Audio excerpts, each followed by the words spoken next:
여러분, 안녕하세요. 범법인 리인의 관세팀장을 맡고 있는 김용태 관세사입니다. 최근 관세청이 발표한 자료에 의하면 실제 수출입 거래에 따른 외환의 지급 수령액과 수출입 통관 시 세관 당국에 신고한 금액 간 무려 427조 원 차이가 발생했다고 합니다. 이런 차이는 수입 신고 시 언더밸류 신고와 수출 시 오버밸류 신고가 원인이 될 수 있습니다. 이에 따라 관세청이 무역대금 미회수 등에 대한 특별 단속을 한다는 보도가 있었습니다.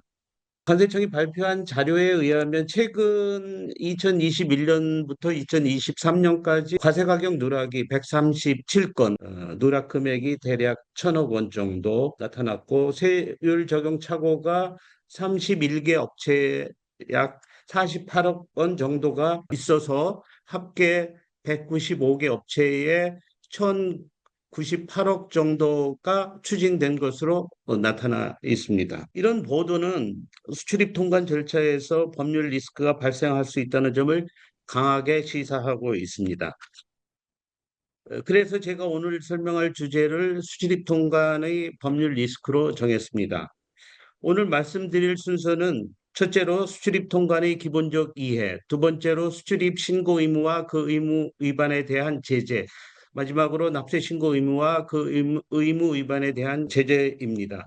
첫 번째 수출입 통관의 기본적 이해를 살펴보겠습니다. 통관의 법적 개념은 규범적 개념입니다. 관세법에 따른 절차를 이행하여 물품을 수출, 수입 또는 반송하는 것입니다. 여기에서 수출, 수입, 반송이라는 것은 사전적 의미가 아니고 규범적 의미입니다. 따라서 이 관세법에서 수입, 수출, 반송을 구별해서 정의를 하고 있습니다. 여기에서 특히 유의할 점은 수출하고 반송의 차이가 있는데 수출이라는 것은 내국 물품을 외국으로 물리적으로 반출하는 것이고 반송이라는 것은 국내 도착한 외국 물품을 수입 통관 절차를 거치지 아니하고 다시 외국으로 반출되는 것을 말합니다. 외국 물품은 단지 보세구역 또는 자유무역 지역에 반입하는 것은 규범적으로 수입에 해당하지 않습니다. 이런 지역은 외국 물품이 물리적으로 우리나라의 관세 영역에 있지만 관세의 납세 의무가 발생하지 않는 관세 행정 작용의 특례 지역입니다. 따라서 보세구역에 반입된 외국 물품은 내국의 자유로운 재화 거래에 편입하는 때 비로소 수입에 해당합니다. 관세법상 수입은 이처럼 물리적 개념과 규범적 개념이 있다는 것에 유의할 필요가 있습니다. 그러면 앞에서 말씀드리는 내국 물품, 외국 물품 이런 규범적 개념이 어떠한 것인지 살펴보도록 하겠습니다. 내국 물품은 우리나라에 있는 물품으로서 외국 물품이 아닌 것입니다. 첫 번째로 이러한 그 물품의 지위는 속지주의 원칙에 따라 물품의 원산지 기준에 따라 결정이 됩니다.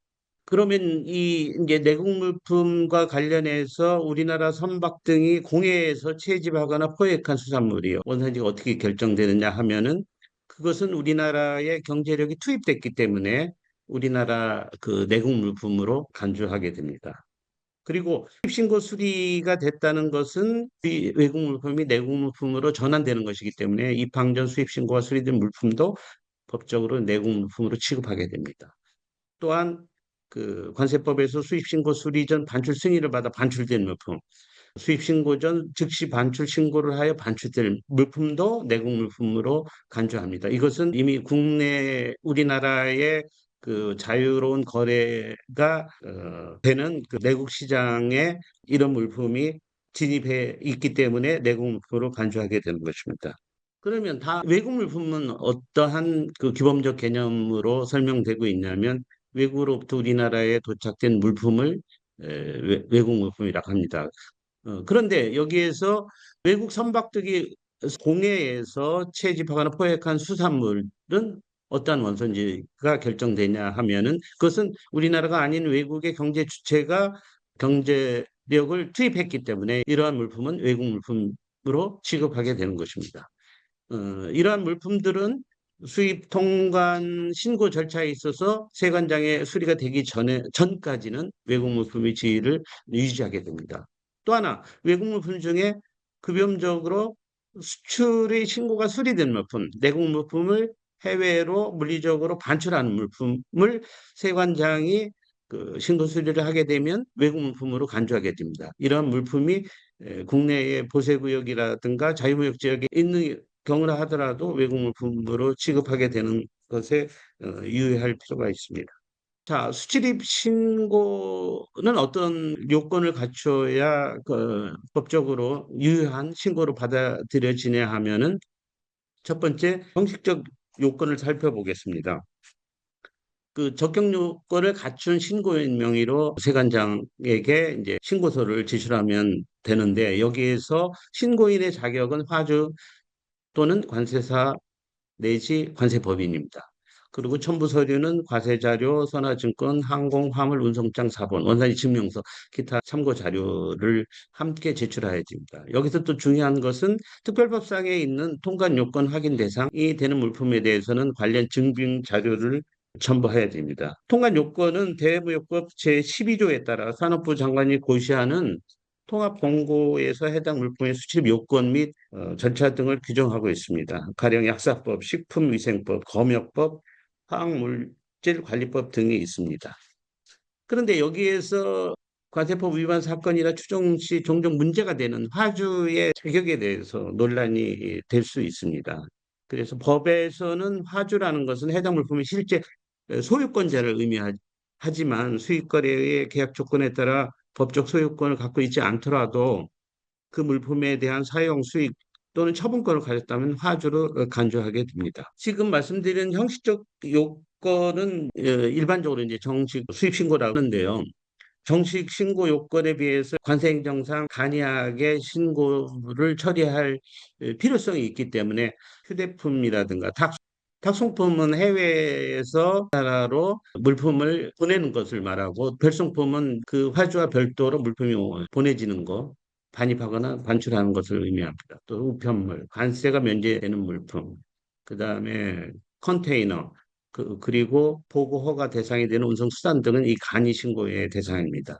또 신고를 받을 필요가 없는 뭐 여행자 휴대품이라든가 승무원 휴대품, 우편물 이런 물품들도 신고를 생략하게 됩니다. 수입 신고의 시기적 요건으로 우리나라에 있지 않는 물품은 수입 신고 대상이 될 수 없겠죠. 그렇기 때문에 외국 물품이 국외로부터 우리나라에 도착된 이후 수입 신고가 가능합니다. 다만 예외적으로 앞에서 설명드렸듯이 입항전 수입 신고는 외국 물품이 우리나라에 도착하기 전에 신속한 물류 흐름을 위해서 예외적으로 신고를 허용하고 있습니다. 그래서 입항전 수입 신고라는 것은 물품을 적재한 선박 또는 항공기가 국외의 항공 또는 공항에서 출항하여 선박의 경우에는 5일 이내, 항공기 경우는 1일 이내 우리나라 항구나 공항에 입항할 예정인 경우에만 허용되고 있습니다. 수입 신고의 내용적 요건을 살펴보면 법령에서 외국물품의 품명, 규격, 수량, 가격, 그 밖에 법정 신고 사항이 기재하도록 되어 있습니다. 그 밖에 법정 신고 사항은 수입 물품 포장의 종류라든가 번호, 개수, 원산지, 물품을 어디에 선적했는지, 그리고 특히 유의할 점은 원산지 표시 대상 물품인 경우, 이건 특히 이제 대외무역법에서 규정하고 있는데 표시 유무, 방법과 형태, 상표, 사업자 등록번호, 통관 고유 번호와 해외 거래처 장소 등을 신고서에 내용적으로 기재해야 됩니다. 그래서 정식 수입 신고의 법적 효과는 신고를 받은 세관장이 이를 수리함으로써 발생합니다.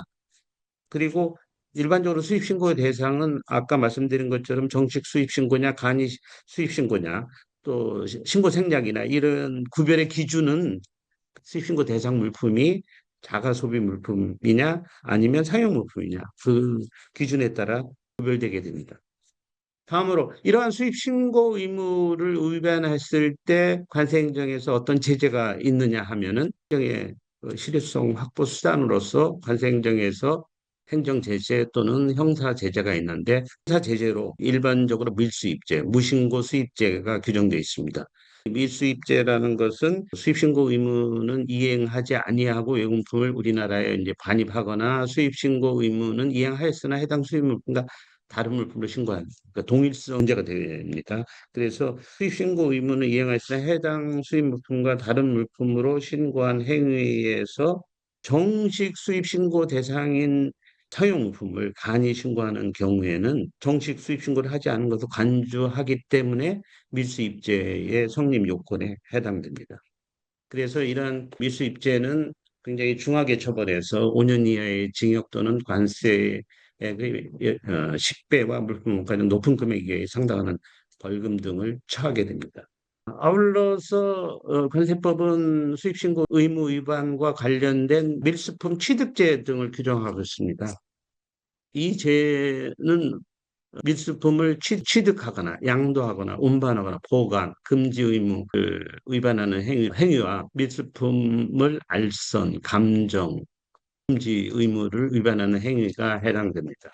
이러한 그 밀수품 취득죄의 입법 취지는 밀수입죄 또는 부정수입죄 등의 행위자가 범죄 물품, 즉 밀수품을 계속 유지하고 있다면 그 행위는 발견될 수 있는 기회가 존재하게 되고 그 행위의 결과는 쉽게 이루어지지 않을 수 있습니다.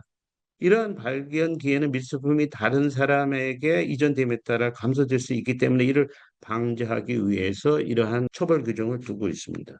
다음으로 수출 반송 신고 의무를 살펴보겠습니다. 수출 반송 신고 의무의 형식적 요건을 살펴보면 수입 신고와 마찬가지로 적격 요건을 갖춘 신고인 명의로 세관장에게 이제 신고 서류를 제출해야 되는데 여기서 적격 요건은 화주 또는 관세사 관세법인이 해당됩니다. 다만 예외적으로 화주에게 해당 수출물품을 공급한 자에게도 신고인의 자격이 부입되는데 해당 수출품의 공급자에 부여된다는 것은 어떠한 의미를 갖게 되냐면요. 일단 수출한 물품에 그 부가가치 면세가 적용되고 또 수입 시 납부했던 수출 원재료에 대해서 환급 청구권이 발생하는데 이러한 부가가치 면세권이라든가 환급 청구권을 수출 화주에게만 부여할 뿐더러 또한 수출 물품을 공급한 자에게도 자격이 부여될 수 있다는 의미를 갖게 됩니다. 그리고 수출 신고 물품의 통관 요건의 확인이 필요한 경우에 관련 증빙 자료를 첨부해야 하는데 특히 최근에 보면 이중 용도 물품, 그러니까 군사용이냐 산업용이냐 두 가지 용도로 사용될 수 있는 기계 부품, 뭐 밸브, 뭐 이러한 물품들이 주로 해당됩니다. 수출 반송 신고 물품의 시기적 요건을 따져보면 대상 물품이 세관 공무원의 형품 검사가 가능한 시기에 허용되지 선적을 했다든가 내공품이 아직 생산 중이라든가 제조 공정에 있다고 하면은 이후에나 수출 신고가 가능하게 됩니다.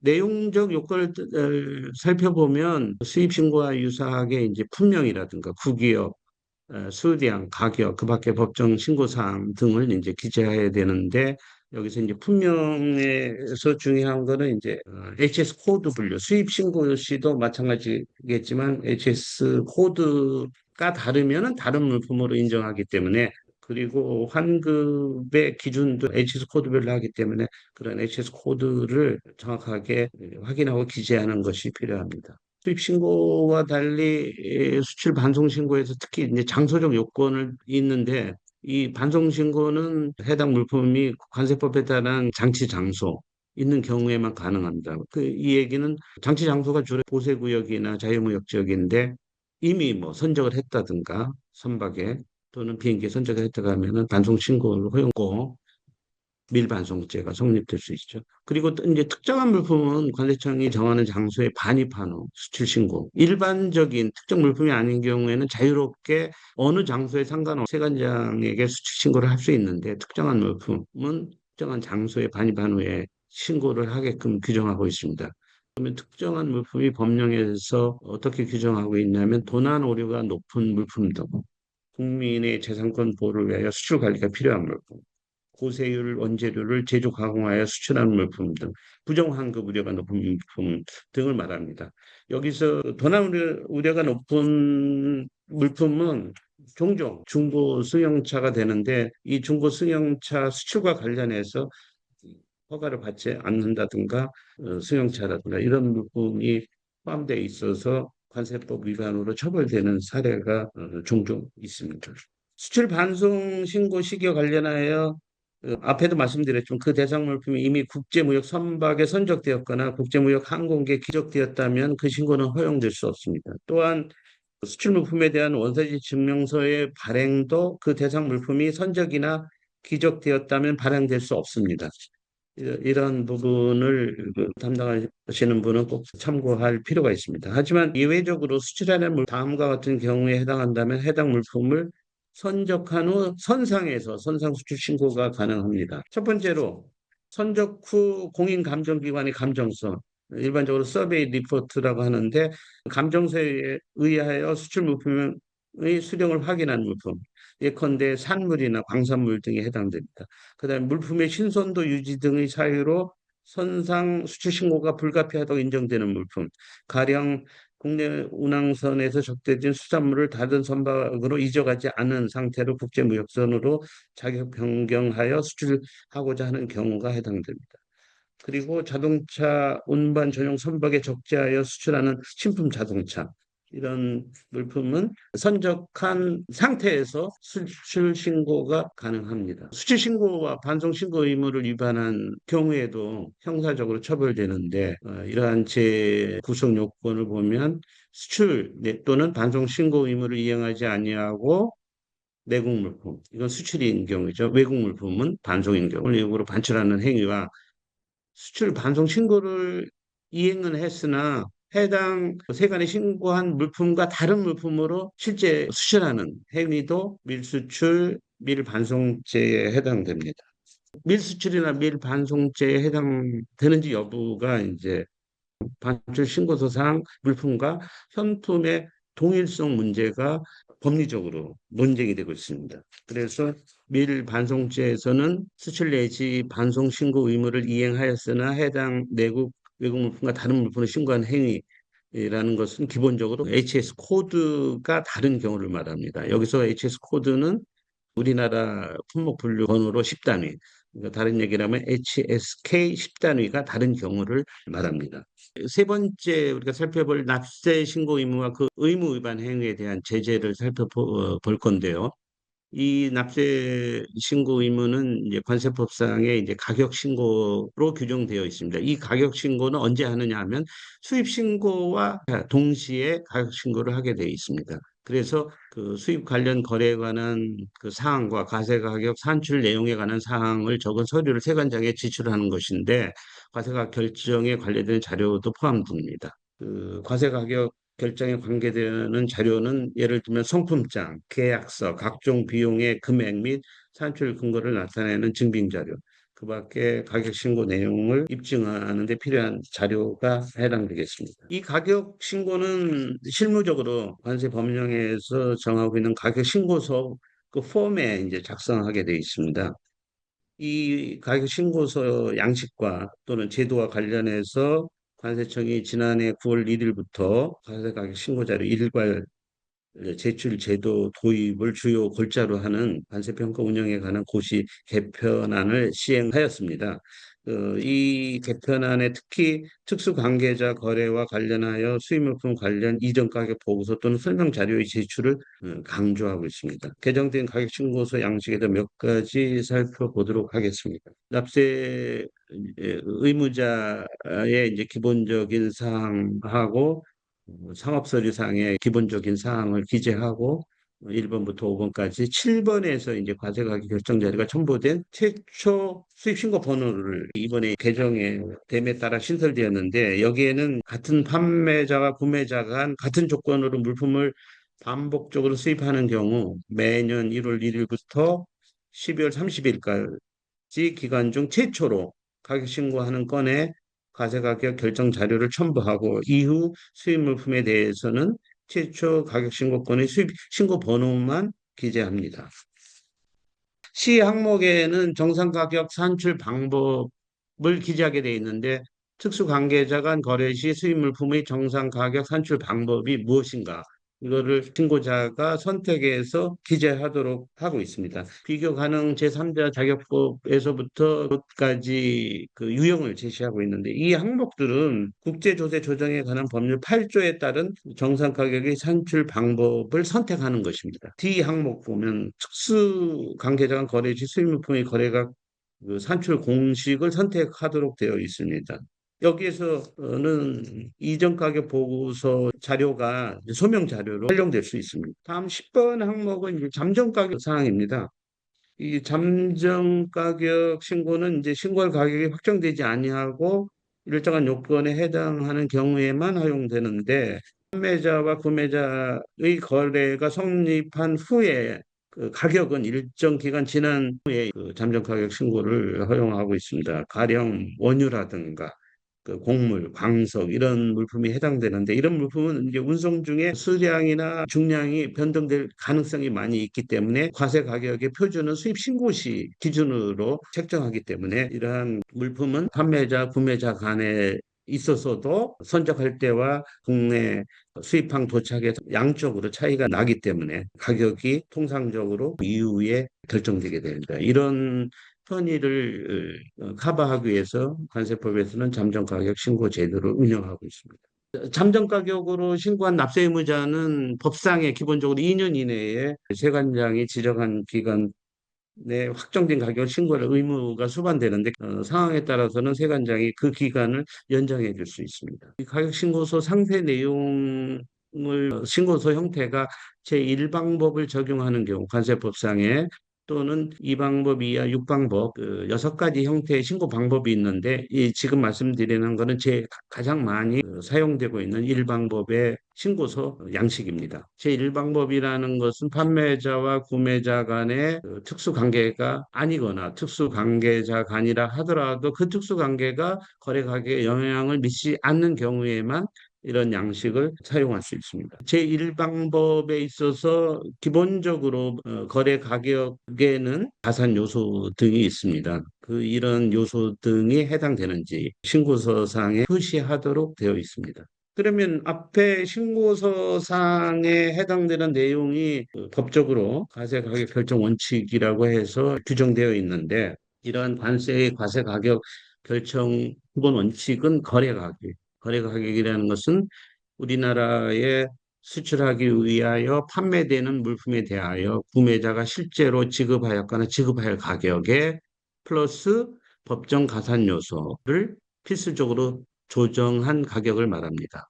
여기서 이제 우리나라에 수출하기 위해 판매된다는 것은 해당 물품이 외국에서 수출국에서 우리나라로 이동하는 요건에 해당돼야 됩니다. 거래 가격이라는 것은 다른 말로 표현하면 실제가 actual value라고 설명하는데 이그 실제 가격의 관세평가 협정상의 의미 설명은 수입국에서 정한 시간과 장소에서 그러한 상품 또는 동종 상품이 충분히 경쟁적인 조건 하에 통상적인 거래 과정에서 판매되거나 판매를 위하여 제공되는 가격이어야 한다고 설명하고 있습니다. 가격의 의미는 실제적 경제 원칙에 입각하는 가격이므로 규범적 경제 원칙에 입각한 당위 가격과는 구별되므로 완전하게 동종 수입물품이라 하더라도 구매자와 판매자가 다르면 거래 가격이 달라질 수 있다는 것을 인정하고 있습니다.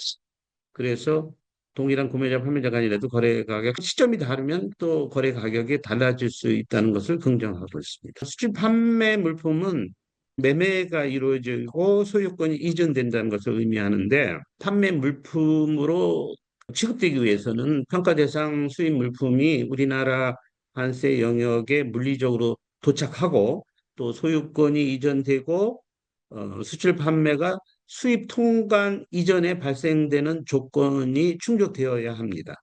그런데 이런 거래 가격을 판단하는 데 있어서 다음과 같은 물품들은 수출 판매 물품으로 법에서 인정하지 않고 있습니다. 무상 수입 물품이라든가 수입 후 경매 등을 통해 판매 가격 결정되는 위탁 판매 수입 물품, 수출자 책임으로 국내에서 판매하기 위하여 수입하는 물품, 별개의 독립된 법적 사업체가 아닌 본지점 간에 수입하는 물품, 임대차 계약 에 따른 수입물품, 거래 대금 지급이 없는 무상 임차 물품, 산업 쓰레기 등 수출자의 부담으로 국내에서 폐기하기 위하여 수입하는 물품 등은 관세법상 수출 판매 물품으로 인정하지 않고 있습니다. 여기서 그 수출자 책임으로 국내에서 판매하기 위해 수입되는 물품은 예를 들면 보세구역의 딜러가 원유 등을 반입하고 반입한 상태에서 국내 거래처를 물색한 다음에 이체 거래를 하는 형태가 이루어지고 있습니다. 이럴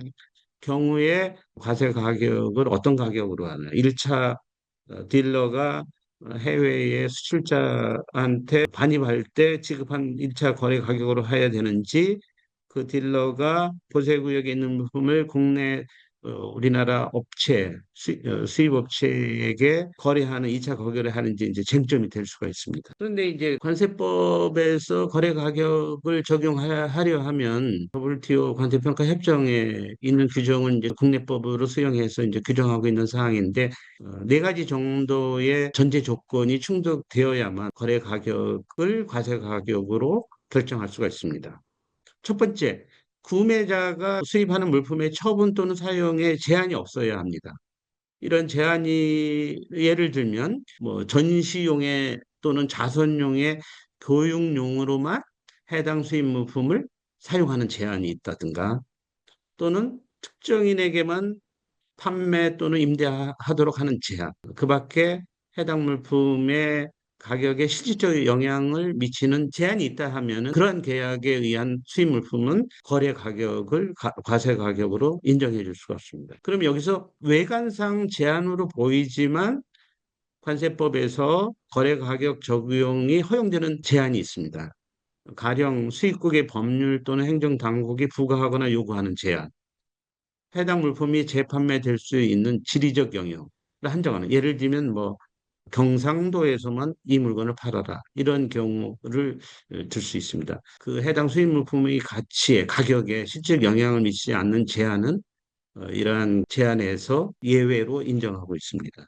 두 번째로 거래 가격의 전제 조건은 판매 또는 가격이 평가 대상 물품과 관련하여 가치를 결정할 수 없는 조건 사정에 좌우되지 않아야 합니다. 예를 들면 구매자가 판매자로부터 특정 수량의 다른 물품을 구매 조건으로 해당 물품의 가격이 결정되는 경우, 예를 들면 우리나라 수입자가 이제 수출자가 돼서 해당 판매자한테 다른 종류의 물품을 연계해서 거래 조건이 이제 성립되는 경우, 구매자가 판매자에게 판매하는 다른 물품의 가격에 따라 해당 물품의 가격이 결정되는 거, 이런 경우는 이 조건 사정으로 봐서 거래 가격을 과세 가격으로 간주할 수 없습니다. 허용되는 제한을 예를 더 들자면, 재판매 후 혹은 사용 이전에 허가 승인을 받을 요건, 뭐 특정 라벨링 혹은 포장에 대한 요건, 반출 이전의 테스팅 혹은 검사 운영 등의 요건 제한으로 여기에서 얘기하는 그 처분 사용 제한에 포함되지 않습니다. 세 번째로 거래 가격이 수입물품의 과세격으로 인정되기 위해서는 그 전제 조건으로 수입물품의 전매, 처분 또는 사용에 따른 수익금이 사후 귀속이 없어야 합니다. 수입물품의 전매, 처분 또는 사용에서 생긴 수익 금액이라는 것은 해당 수입물품이 전매, 처분되고 임대료 등을 이제 말하고, 주식 배당금이라든가 금융 서비스의 대가 등 수입물품과 직접 관련성이 없는 금액은 여기서 제외됩니다. 그럼에도 불구하고 만일 평가 대상 수입 물품이 수입된 후 전매, 처분 또는 사용하여 생긴 수익금 중 직접 또는 간접으로 귀속되는 금액이 전제 조건에 해당되더라도 객관적이고 수량화할 수 있는 자료에 근거하여 적절하게 가산하여 조정할 수 있다면 해당 거래 가격의 적용은 배제되지 않습니다. 마지막으로 전제 조건 네 번째, 구매자와 판매자 간 특수 관계가 아니어야 합니다. 특수 관계라는 것은 상호 사업상 임무 관리자인 경우, 법률상 동업자인 경우, 고용 관계가 있다든가, 특정인이 제3자가 구매자 및 판매자의 의결권이 있는 주식을 직간접으로 5% 이상 소유 관리하는 경우, 또 상호 그 동일한 제3자를 직접 또는 간접으로 공동 지배하는 경우, 국세기본법상 친족 관계에 해당하는 경우에는 특수관계자 간 거래에 해당되므로 거래 가격을 관세 가격으로 인정할 수 없습니다. 그런데 구매자와 판매자가 이러한 특수관계에 있다 하더라도 이 특수관계가 거래 가격에 영향을 미치지 않았다는 사실이 입증된다면 거래 가격의 적용이 배제되지 않습니다. 다음으로 거래 가격에 구성하는 요건인 구매자가 실제로 지급하였거나 지급해야 할 가격이 어떠한 범위에 해당되는 금액을 말하는지 살펴보도록 하겠습니다. 대가로서 구매자가 판매자에게 또는 판매자의 이익으로 위하여 지급하거나 지급해야 할 총 금액을 말합니다. 여기에는 구매자가 해당 수입 물품의 대가와 판매자의 채무를 서로 상계하는 금액과 구매자가 판매자의 채무를 변제하는 금액, 그 밖에 간접적인 지급액을 포함하도록 하고 있습니다. 그 밖에 간접 지급 금액이라는 것은 법령에서 예시적으로 수입 물품의 거래 조건으로 구매자가 외국 훈련비, 외국 교육비 또는 연구 개발비 등을 지급하는 경우 그 금액을 말합니다. 또 그 밖에 일반적으로 판매자가 부담하는 금융 비용 등 구매자가 지급하는 경우 그 금액도 간접 지급 금액으로 지급하고 있습니다. 이러한 실제 지급 금액, 앞에서 얘기한 실제 지급 금액에서 제외되는 금액은 어떤 금액을 말하냐, 그 법령상 규정되어 있는데 수입 후에 행하는 해당 수입물품의 건설, 설치, 조립, 유지 또는 해당 수입물품에 관한 기술 지원에 필요한 비용을 말하고 수입항에 도착한 후 해당 수입물품을 운송하는 데 필요한 운임, 보험료와 그 밖에 운송과 관련된 비용, 우리나라에서 해당 수입물품에 부과된 관세 등 제세, 공과금, 연불 조건의 수입인 경우 해당 수입물 연불 이자 등에 해당되는데 이러한 그 요소들은 수입한 후 수입국에서 발생하는 부가가치를 보기 때문에 과세 대상에서 포함되지 않습니다. 관세법상 과세 가격에 포함되는 법정 가산 요소는 구매자가 부담하는 수수료, 중개료, 용기 비용, 생산 지원비, 구매자가 지급한 권리 사용료, 재판매 수익금, 수입한 운송 물품이 해당됩니다. 생산 지원비와 관련해서 생산 지원비라는 것은 일반적으로 무료 또는 인하된 가격으로 공급하는 물품 용역을 말하고 그 적용 범위는 구매자가 직접 또는 간접으로 공급하는 것을 말합니다. 다음으로 권리 사용료라는 것은 저작권 등의 법적 권리와 소위 영업비밀, 즉 법적 권리에 속하지 않지만 경제적 가치를 가지는 것으로 상당한 노력에 의하여 비밀로 유지된 생산 방법, 판매 방법, 기타 사업 활동에 유용한 기술상 또는 경영상의 정보 등이 포함됩니다. 권리 사용료가 해당 수입물품에 대하여 구매자가 실제로 지급해야 할 가격에 반드시 가산하여 전제 조건은 그 권리 사용료가 해당 수입물품에 관련성이 있으면서 해당 물품의 거래 조건을 충족하고 구매자가 직접 또는 간접으로 지급하는 금액이어야 합니다. 관세 포탈자라는 건 이러한 납세 신고를 위반해서 신고를 누락하는 행위가 관세 포탈죄로 관세법에서 형사 제재되고 그 제재는 3년 이하의 징역 또는 포탈한 관세액의 5배와 물품 원가 높은 금액 이하의 벌금을 처하게 됩니다. 납세 신고 의무를 이제 위반해서 형사적으로 제재가 되지 않고 이제 과실로 누락해 신고하면은 가산세가 적용되는데 납세의무자가 신고하는 납부한 세액이 부족하다는 것을 알게 되면 6개월 이내에 보정을 신청할 수 있습니다. 그 보정 또는 세관장이 그 보정을 하도록 통지하는데 보정 신청을 하거나 신청을 하는 경우에는 부족세액을 다음 날까지 납부해야 됩니다. 수입 신고 이후 6개월이 지나서 보정기간이 지나서 그 이후에 그 적게 납부한 발견되는 경우에는 수정 신고 또는 경정에 따라 부족세액을 징수하는데 이럴 때는 신고 불성실 가산세 또는 납부 지연 가산세를 부과하고 있습니다. 특히 과세 표준 등의 전부 일부를 은폐하거나 가장한 경우에는 100분의 40의 그 무거운 가산세를 부과하고 있습니다. 여기서 부정행위라는 것은 이중송품장이나 이중계약서, 문서를 허위 작성한다든가 이런 경우에 해당됩니다. 또한 수정신고 내지는 그 경정 처분이 있는 경우에 이제 수정수입 세금 계산서가 발급이 제한되는데 법상에 이제 이렇게 여러 가지 해당되는 경우에 발급이 제한돼서 부가세 면제를 받을 수 없게 됩니다. 제 이력을 간략히 소개해드리면 관세청에서 약 32년 동안 동직했고 그다음에 법무부인 화우 조세그룹에서 파트너 관세사로 한 5년간 근무했으며 건국대 덕성여대 등에서 겸임교수로 강의를 해왔습니다. 그리고 법무부 니인에는 작년 7월부터 합류해서 관세팀장을 맡고 있으며 그동안 제가 이제 관세 분야에서 전문서를 저술했는데 2023년에 관세행정법, 위조관세형사법, 관세평가 법리에 관한 판례 연구 등을 저술한 바 있습니다. 오늘 그 토론에 참여해 주실 패널 두 분 변호사님을 소개해 드리겠습니다. 먼저 이병화 변호사님은 서울대 법대를 졸업하시고 사법연수원 27기 그리고 김장 법률사무소 법무부 강정 파트너 현재 국세청 조세법률 고문을 맡고 있고 법무부인 유한 린 파트너 변호사로 일하고 있습니다. 다음으로 김지영 변호사님은 연세대를 졸업하고 서울시립대 법학전문대학원을 졸업하고 변호사 시험 12에 합격해서 법무법인 린에 활동하고 있습니다. 그러면 이병화 변호사님이 먼저 토론 말씀을 주시기 바랍니다. 유병환 변호사입니다.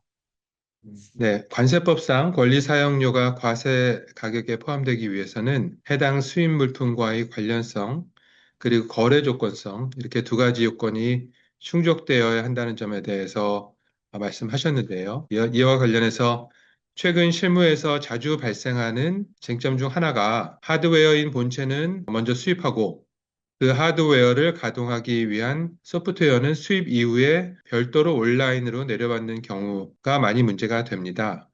이처럼 물리적 실체가 없는 상태로 제공되는 소프트웨어에 대해서 지불한 대가가 과연 수입된 하드웨어의 과세 가격에 포함되어야 하는지 이 점에 대해서 관세사님의 의견 부탁드리겠습니다. 이병헌 변호사님 말씀하신 사항은 관세소송에서 제기된 쟁점 중에 하나입니다. 관세율표에서는 품목번호가 부여되지 않은 무형재화는 관세법상 과세 가격에서 제외됩니다. 소프트웨어는 그 자체로서 관세율표에서 품목번호가 부여되지 않습니다. 그런데 오늘날 많은 전자제품들, 컴퓨터뿐만 아니라 세탁기, 식기세척기 등의 가전제품 등의 소프트웨어가 포함되어 있습니다. 소프트웨어 요소는 거래의 성격에 따라 수입 물품에 대한 실제 가격의 일부 또는 보조 금액으로 과세 가격에 포함될 수 있을 것입니다. 왜냐하면 일반적으로 오늘날의 거래에서는 이러한 소프트웨어의 가격은 실체적, 물품이 실제 가격에 포함되어 있기 때문입니다. 질문하신 사례에서 인터넷으로 다운로드 방식으로 제공되는 구동 소프트웨어는 비록 수입한 후 별도로 제공되더라도 해당 컴퓨터의 본체의 구동에 필수 불가결한 요소이므로 해당 수입 물품과 관련성 조건이 충족되며 그리고 타사 제품의 소프트웨어로 해당 컴퓨터 본체를 구동시킬 수 없다면 이른바 구매 선택권이 부정되므로 거래 조건도 마찬가지로 됩니다. 따라서 소프트웨어에 대한 지급액은 관세 과세 가격에 포함되어야 합니다. 다음으로 김지영 변호사님 말씀해 주시죠. 네, 법무법인님 김지영 변호사입니다. 발표 잘 들었고 저도 한 가지 쟁점에 대해 의견을 여쭙고 싶습니다. 수입 후에 행해지는 해당 수입 물품의 정비 유지 또는 그에 관한 기술 지원에 필요한 비용은 수입 물품의 가격과 명백히 구분할 수 있는 경우에는 과세 가격에서 제외되는 것으로 이해하고 있습니다. 이는 해당 비용이 수입 물품 그 자체에 대한 대가라기보다는 판매자가 제공하는 용역에 대한 지급으로 보기 때문인 것으로 알고 있습니다. 그렇다면 예컨대 자동차와 같은 수입 물품을 수입한 이후에 발생하는 하자 수리 비용, 즉 사후적인 하자 보수나 수리에 대해 구매자가 판매자에게 지급하는 금액 역시 성격상 물품의 대가가 아니라 수리, 정비라는 용역의 대가로 볼 여지가 있는데요. 이러한 경우에도 해당 하자 수리 비용을 과세 가격에서 공제할 수 있다고 보아야 하는지에 대해서 견해를 듣고 싶습니다. 김지영 변호사님이 말씀하신 사항도 관세소송에서 제기되는 쟁점 중에 하나입니다. 상업적 거래에서 워런티는 판매하는 제품의 특성, 물질 또는 해당 제품의 목적이나 용도의 적합성에 대하여 제조업자가 제품의 인도 시 확약 또는 보증하면서 그와 동시에 제품의 인도 시에 발견하기 곤란한 제조상의 결함이 판매 후 일정 기간 내에 발현된 경우 해당 제품의 제조업자가 제조상의 결함에 대한 손해배상을 책임지는 것을 말합니다. 여기서 제조상 결함이란 제조업자가 제조물에 대하여 제조상, 가공상의 주의 의무를 이행하였는지 관계없이 제조물이 원래 의도한 설계와 다르게 가공됨으로써 제조업자가 제시하는 제품의 특성, 품질 또는 해당 제품의 목적 적합성에 부합되지 않게 된 경우를 말하는데 일반적으로 이를 하자라고 부릅니다. 그 품질 보증에 기인해서 발생하는 경제적 비용을 부담하는 의무는 해당 제품의 제조업자에게 법적으로 귀속됩니다. 이것은 해당 제품의 제조 과정에서 생긴 하자이기 때문에 법리상 당연한 결과입니다. 따라서 제조업자가 워런티에 근거하여 발생할 수 있는 경제적 비용은 생산 경험에 의한 통계적 하자 발생 확률에 기초하여 해당 제품의 판매 가격 책정에 반영하는 것이 경제 원리에 부합된다고 생각합니다. 또한 워런티가 제조업자에 의해 소비자에게 제공된다면 제조자는 이 비용을 달리 해소할 방법이 없으므로 그 비용을 수입자에 대한 판매 가격에 포함되었다고 추정할 수 있기 때문입니다. 하자 보증과 유지는 다음과 같은 차이점이 있습니다. 유지는 산업설비 및 장비가 취득 목적의 기능을 수행할 수 있도록 이들 산업설비 및 장비에 대해 일정 기준을 유지하도록 보증하기 위한 물품에 대한 예방적 조치의 형태를 말합니다.